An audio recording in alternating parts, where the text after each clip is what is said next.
Hello, my readers. Welcome back. This is reading class.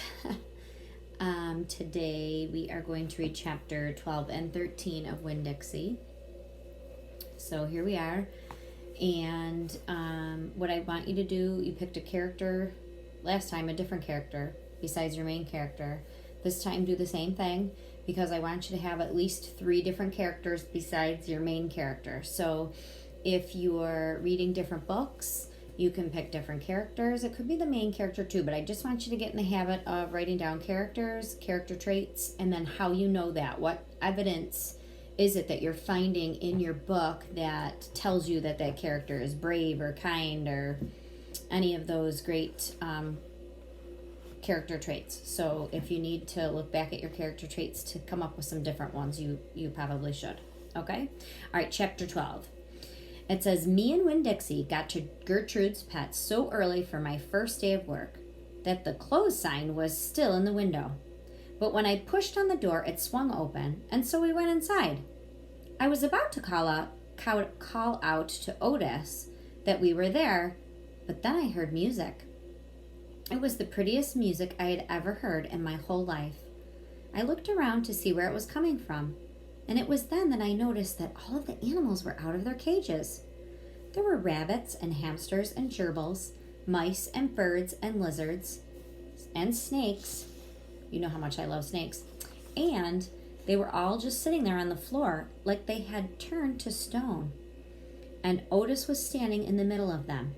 He was playing a guitar he had on shiny pointed toe cowboy boots. And he was tapping them while he was playing the music.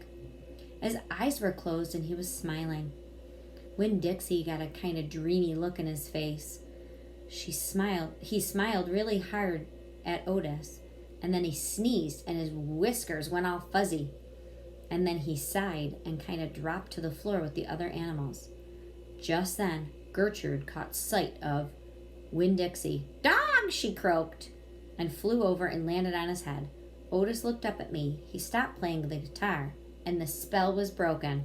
The rabbits started hopping, and the birds started flying, and the lizards started leaping, and the snakes started slithering, and Winn-Dixie actually barking and chasing everything that was moving, and Otis shouted, "Help me!" For what seemed like a very long time, me and Otis ran around trying to catch mice and gerbils and hamsters and snakes and lizards. We kept on bumping into each other and tripping over animals, and Gertrude kept screaming, "Dog! Dog!" Remember, Gertrude was the parrot. Every time I caught something, I put it back in its cage that I saw. I didn't care if it was the right one or not. I just put it in and slammed the door.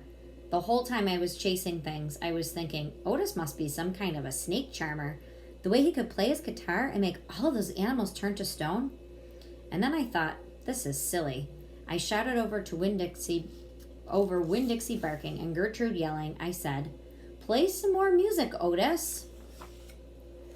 He looked at me for a minute and then he started playing his guitar. And in a few seconds, everything was quiet. Winn-Dixie started lying on the floor, blinking his eyes and smiling to himself and sneezing every now and then. And the mice and the gerbils and the rabbits and the lizards and the snakes that we hadn't caught yet got quiet and sat still. I started to pick them up one by one and put them back in their cages. When I was all done, Otis stopped playing. He looked down at his boots. "I was just playing them some music. It makes them happy." "Yes, sir," I said. "Did they escape from their cages?" "No," Otis said. "I take them out. I feel sorry for them being in there all the time. I know what it's like to be locked up." "You do?" I said. "I have been in jail," Otis said. He looked up at me real quick and then looked back down at his boots. "You have?" I said. "Never mind," said Otis. "Aren't you here to sweep the floors?" "Yes, sir," I told him.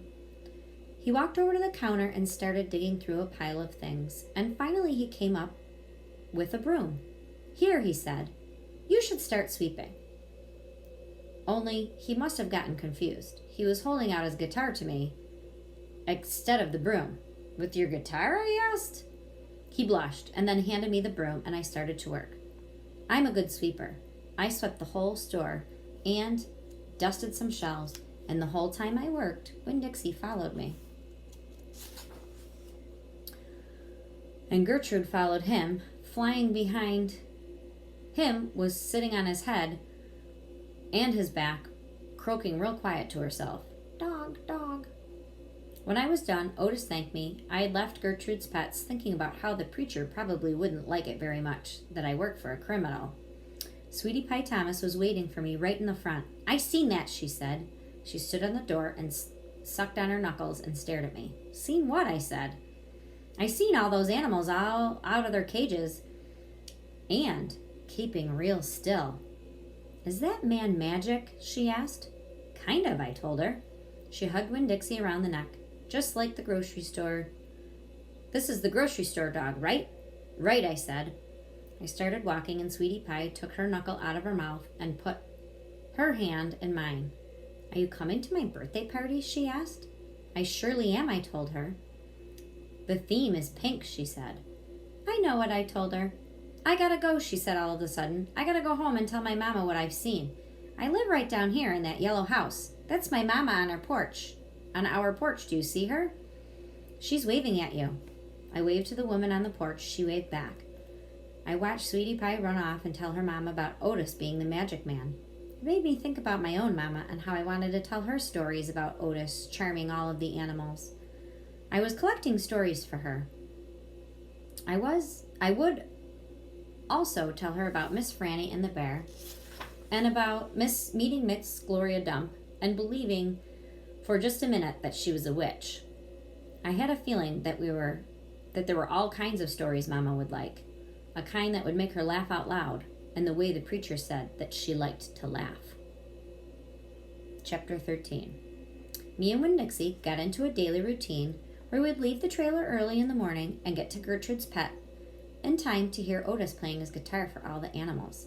Sometimes Sweetie Pie snuck in for the concert, too. She sat on the floor and wrapped her arms around Winn-Dixie and rocked him back and forth like he was a big old teddy bear.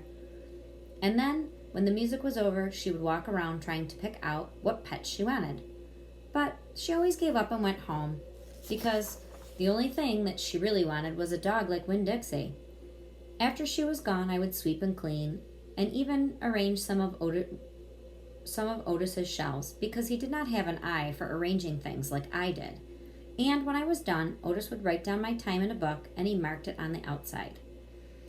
One red leather collar, one red leather leash. And the whole time, he did not ever act like a criminal. After working at Gertrude's Pets, me and Winn-Dixie would go over to Herman W. Black Memorial Library and talk to Miss Franny Black and listen to her tell stories. But my favorite place that summer was in Gloria Dump's yard. And I figured it was Winn-Dixie's favorite place to be too, because when we got to the last block before her house, Winn-Dixie would break away from my bike and start running for all he was worth, headed for Gloria Dump's backyard and his spoonfuls of peanut butter. Sometimes Dunlap and Stevie Dewberry would follow me, and they would holler, "There goes the preacher's daughter, visiting that witch." "She's not a witch," I told them. It made me mad when they wouldn't listen to me, and I kept believing whatever they wanted to believe about Gloria Dump. One time Stevie said to me, "My mama says that you shouldn't be spending all your time cooped up in a pet shop and a library and sitting around talking with old ladies. She said you need to get out and get some fresh air and play with kids your own age. That's what my mama says." "Oh, lay off her," Dunlap said to Stevie. Then he turned to me. "He doesn't mean it," he said. But I was already so mad that I shouted at Stevie, and I said, "I don't care what your mama thinks or what she says. She's not my mama, so she can't tell me what to do." "I'm going to tell my mom that you said that," shouted Stevie, "and she'll tell your dad, and he'll shame you in front of the whole church. And that pet shop man, there's something wrong with him, and he was in jail. I wonder if your daddy knows that." "Otis, he is fine," I said, "and my daddy knows that he was in jail." That was a lie, but I didn't care. "And you can go ahead and tell on me if you want, you big bald-headed baby." I swear it was about wore me out yelling at Dunlop and Stevie Dewberry every day. By the time I got to Gloria Dump's yard, I felt like a soldier who had been fighting in a hard battle. Gloria would make me a peanut butter sandwich straight off, and she would pour me a cup of coffee with half coffee and half milk, and it would refresh me. Why don't you play with them boys? Gloria asked me.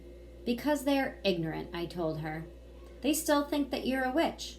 Doesn't matter to me how many times I tell them that you're not. I think that they are just trying to make friends with you in a roundabout way, Gloria said. I don't want to be their friend, she said. Might be having fun having two boys for friends.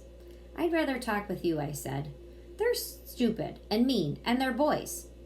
Gloria would shake her head and sigh, and then she would ask me what was going on in the world, and that asked her if I had any stories to tell her.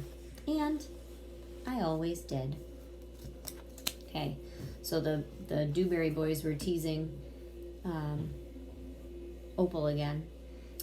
So just, again, you're picking a different character that you picked the last time, and you're just picking character traits, and then you're picking out something in the story that would back up whatever trait you picked. Okay? All right. Good luck reading.